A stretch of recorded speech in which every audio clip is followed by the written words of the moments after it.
വ്യാ മം വ്യാമമം. ഒന്നുകൂടി. വ്യാ യാ മം വ്യാമമം. വ്യാ യാ മം വ്യാമമം. ഈ രണ്ടക്ഷരം വായിക്കും. ആദ്യത്തെ രണ്ടക്ഷരം ചേർത്ത് വായിക്കും. വ്യാ യം യാ മം വ്യാമമം. ഒന്നുകൂടി. വ്യാ യാ അത് മതി. ആ രണ്ടര ചേർത്ത് വായിക്കും ആദ്യം. വ്യാമമം. വ്യാ യാ മതി. ആ രണ്ടും കൂടി ചേർത്ത് വായിക്കും ആദ്യം. വ്യാ മം വ്യാമം. മൂന്നര വായിക്കണ്ട, രണ്ടക്ഷരം വായിച്ചാൽ മതി. അവസാനത്തെ മം എന്നുള്ള വിട്ടുകളി. ബാക്കി വ്യാമ. മം വേണ്ട, അതിന് മുമ്പുള്ള രണ്ടെണ്ണം മാത്രം ചേർത്ത് വായിക്കും.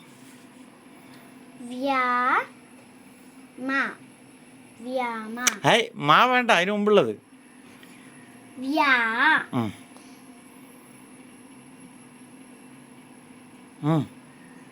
ഒന്നുകൂടി, ഒരക്ഷരം കൂടി. മം വേണ്ട, അതിന് മുമ്പുള്ള എന്താണ്? ഓരോക്ഷരമായിട്ട് വായിക്കാം ആദ്യം.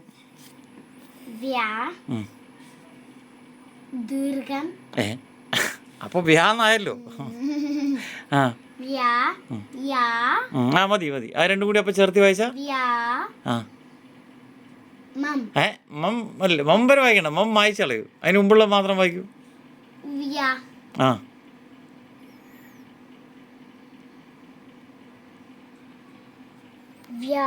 വായിച്ചോളൂ. മം വേണ്ട. ശരി, ഓരോ അക്ഷരമായിട്ട് വായിക്കും.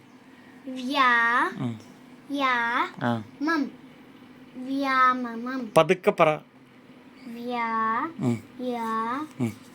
അങ്ങനെ തന്നെ പറഞ്ഞോണ്ടിരുന്നായി. അത് പറയണ്ട, നീ ഓരോ അക്ഷരമായിട്ട് സ്പീഡിൽ വായിച്ചാൽ മതി.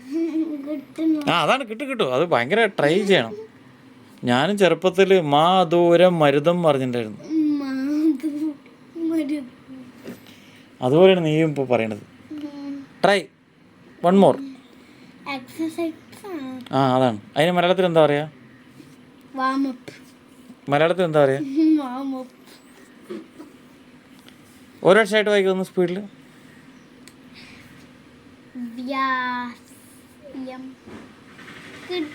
ഓരോ അക്ഷരം വായിക്കും. നീ പറഞ്ഞ കറക്റ്റാണ്, വായിച്ചോളൂ. കണ്ടിന്യൂ.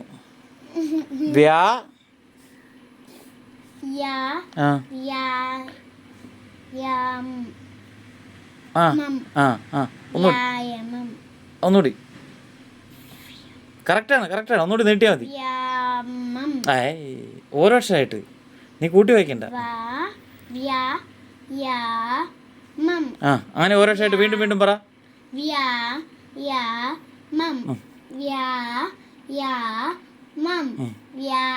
സ്പീഡ്.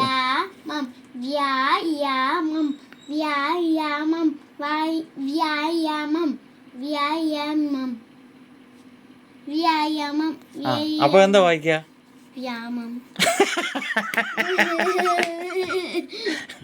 അഗൈൻ. ഓരോ അക്ഷരം. ട്രൈ. ശരി, ഓരോ അക്ഷരമായിട്ട് ട്രൈ ചെയ്യാം. കിട്ടുന്നുണ്ടല്ലോ.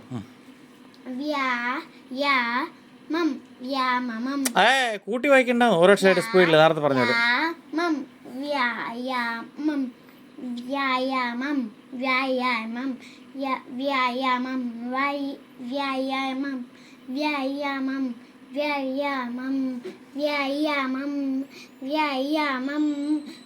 നോക്കി വായിക്കേ. അപ്പൊ ചേർത്ത് വായിക്കണമെങ്കിൽ ഇത്ര നേരം പറഞ്ഞ പോലെ പറഞ്ഞാൽ മതി.